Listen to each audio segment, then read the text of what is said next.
Hi everyone. This is my 2019 Ford Super Duty with the 6.7 Power Stroke diesel in it. And today I'm going to show you the procedure for changing the engine oil and the oil filter. I like to use Ford's Motorcraft motor oil and oil filters. In this application, I'll be using Ford's 10W30 diesel motor oil and their FL2124S oil filter. The 6.7 liter in my 2019 Super Duty holds 13 quarts of oil. What you're looking at right now is a total of 15 quarts of oil, so we'll use all but 2 quarts out of one jug. We'll begin the process by popping the hood of the vehicle. The latch, if you have one of these, you probably already know that it's right here. That'll release the hood.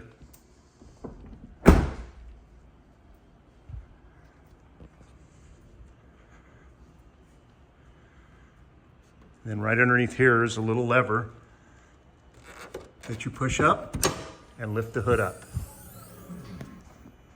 It gives you access to the engine compartment. We're going to start by removing the oil fill cap. The reason I do this is because it helps the engine oil drain a little bit faster. And in my application, I will explain to you why. You're going to need a large oil receptacle. As I said, this 6.7 liter diesel holds 13 quarts of oil, which is a pretty significant amount. So make sure your container is large enough. You're definitely going to need some rags. I've never done one of these oil changes where I haven't gotten a little bit on me or a little bit on the ground. It's just Murphy's Law, I think. Some rubber gloves. That oil is hot, and depending on how long it's been since you last changed your oil, it might be really dirty and it might stain your hands for a little bit. You're going to need a funnel, an oil filter wrench to remove the oil filter, a 5/8 inch wrench or socket to take the drain plug out of the oil pan. The clear plastic bottle is an old Def jug, and I keep those to pour oil into and take to the recycling center. Last but not least, I have a pointed, it's an old screwdriver that I filed down into a point.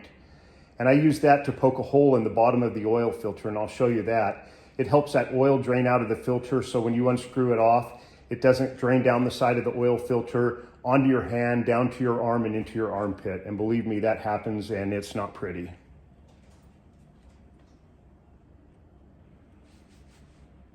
Another item you're going to need for your own personal protection is an old pair of pants, a long sleeve shirt that you don't care about getting oil on, or an old pair of overalls, which I prefer best.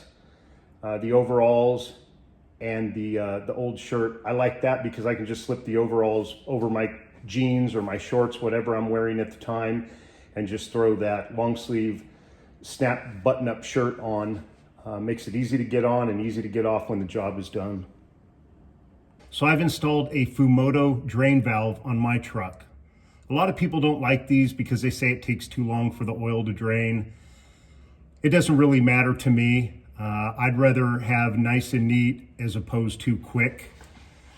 So I'm going to remove the safety clip. It keeps the valve from opening. I'm going to slide it down, slide it forward until the oil starts coming out. And as I said, there's no way to do this without getting a little bit of oil on you. At least I've never been able to do that. The tripod's in the way of the drain pan, so that's about as fast as it's going to drain. So we'll just let it sit here for a while and do that, and then we'll start the next process.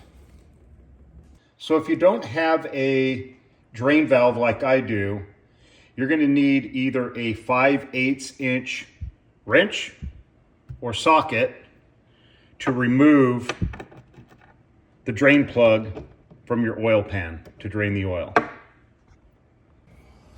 Once the majority of your oil has drained out of the oil pan, this is when you can move your oil pan back underneath the oil filter. And this is when I like to take my sharp punch and put a hole in the bottom of the oil filter to let that drain out. And once the majority of that has drained out, then I'll put my oil filter wrench on there and twist it off, and you won't have oil pouring down the sides of it by then.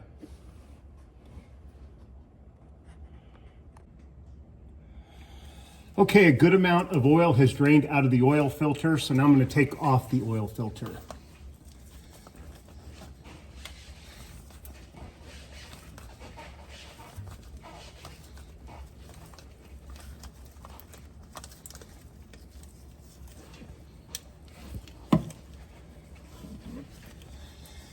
And this is where it can be a little tricky. That oil filter is pretty darn hot.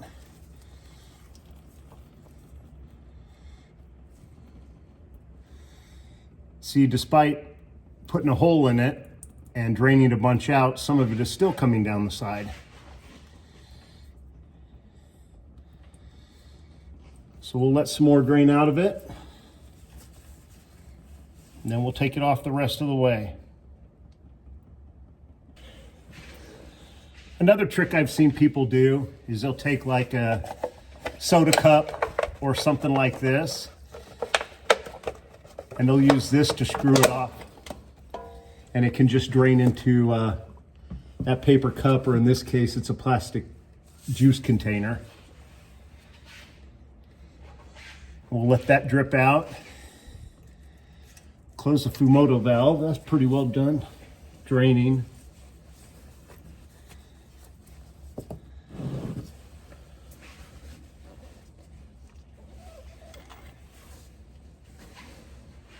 Put the clip back on it as soon as I can find it. You take yourself a clean rag and wipe off the mating surface for the oil filter. Let that sit, and I'll show you how to prep your new filter for installation. And while I was wiping it off, the old O-ring or gasket from the old oil filter was still stuck to the mating surface on the engine. So you want to make sure that that has been removed. Either it's not stuck to the mating surface or it is still on your oil filter.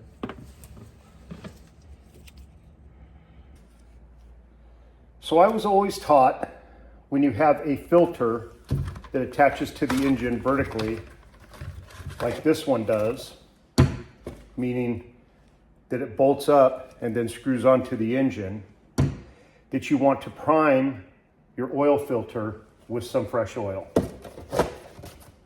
And to do that, I take it out of the box, put it back in the box to keep it from tipping over.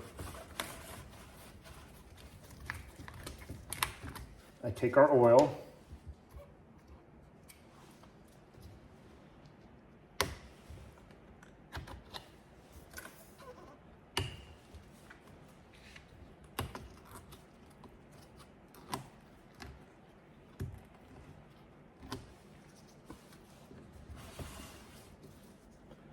and then I pour it into the top of it.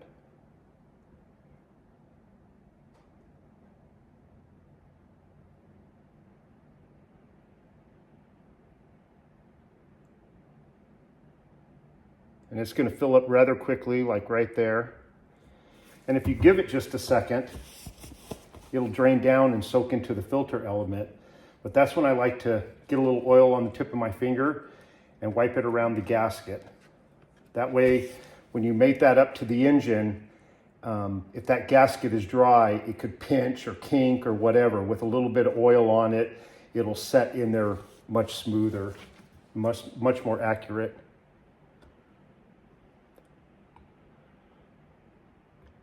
And I don't go crazy with this until you can't get any more oil in it. I just do it a couple times, make sure that it gets good and primed.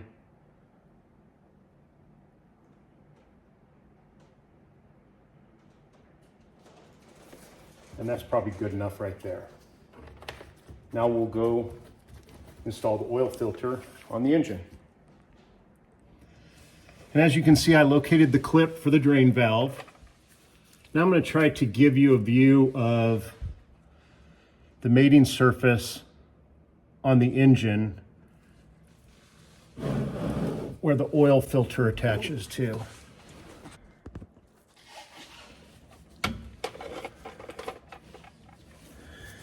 You want to wipe down that mating surface with the clean rag.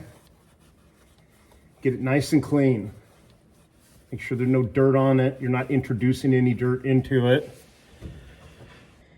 You want to take your new oil filter and screw it on to the engine. And I get it hand tightened, as tight as I can get it hand tightened. A lot of people, they say do a quarter turn, do a half turn. I know guys who put their oil filter wrenches on them and crank them down, but I've never had to do more than hand tighten it down good and snug, and I've never had one come loose on me yet. And if there's any other oil that is drained down on any of the other surfaces, I usually wipe that down real good. Make sure everything's nice and clean underneath there.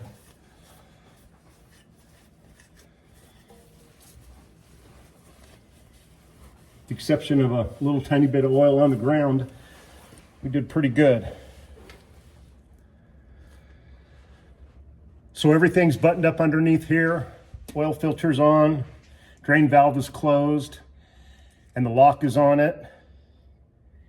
And now all there is left to do is to fill the oil, start the engine, and then check to make sure there are no leaks anywhere.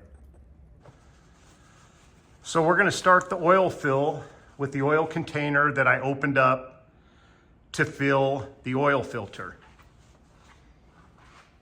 So we will start with that one by placing the funnel in the oil fill.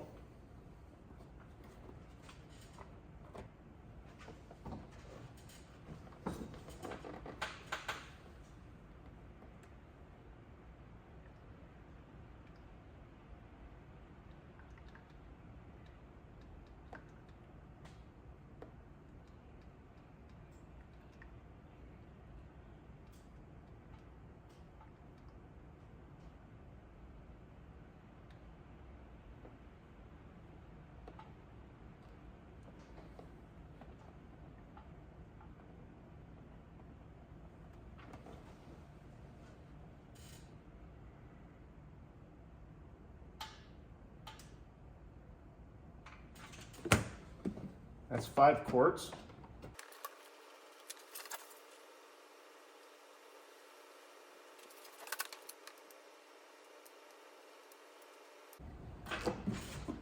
So now that there's 10 quarts in, I'm going to take my last jug, which is full, and I'm going to fill it up to the 3-quart mark. And I'm going to fill that in there. That way I know I've got exactly 13 quarts of oil inside this engine.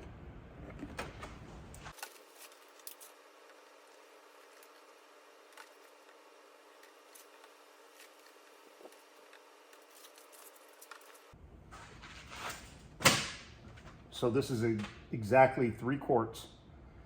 That's the last 3 quarts of oil that I'm going to put in.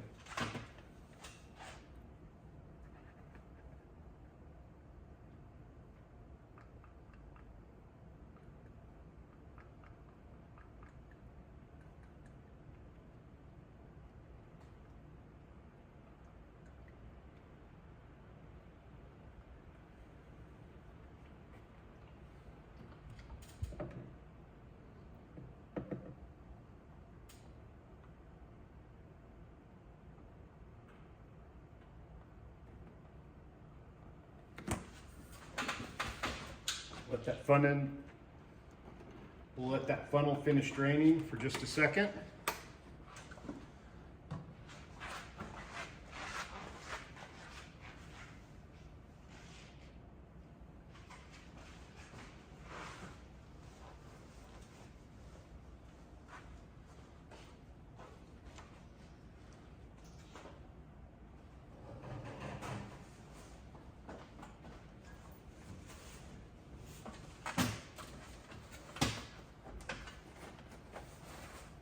Pull it out.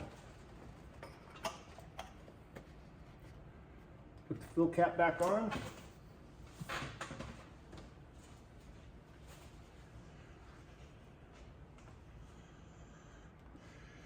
So at this point, I'm going to confirm that the fill cap is on the filler neck,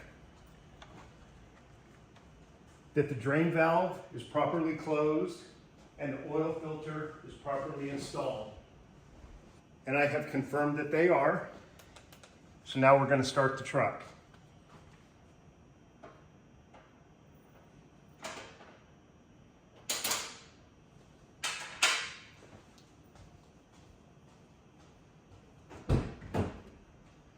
So now we're going to start the truck.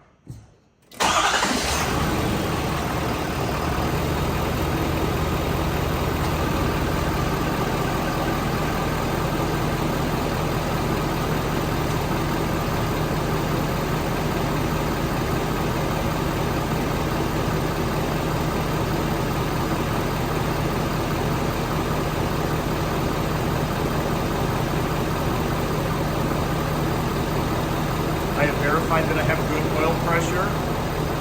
We'll let it run for a few minutes while we peek around underneath it, make sure there are no leaks. Shut it off, check for leaks again, and then check the dipstick for the proper amount of oil and add if necessary.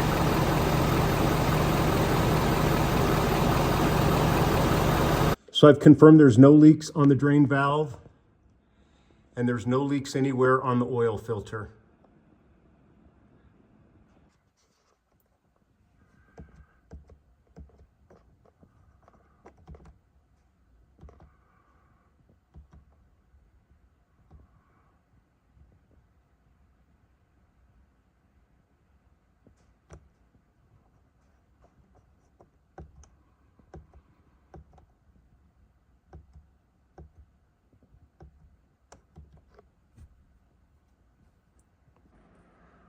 While I'm resetting the oil life meter on the truck, I was wondering how many of you out there have owned multiple Ford trucks with the Power Stroke diesels in them.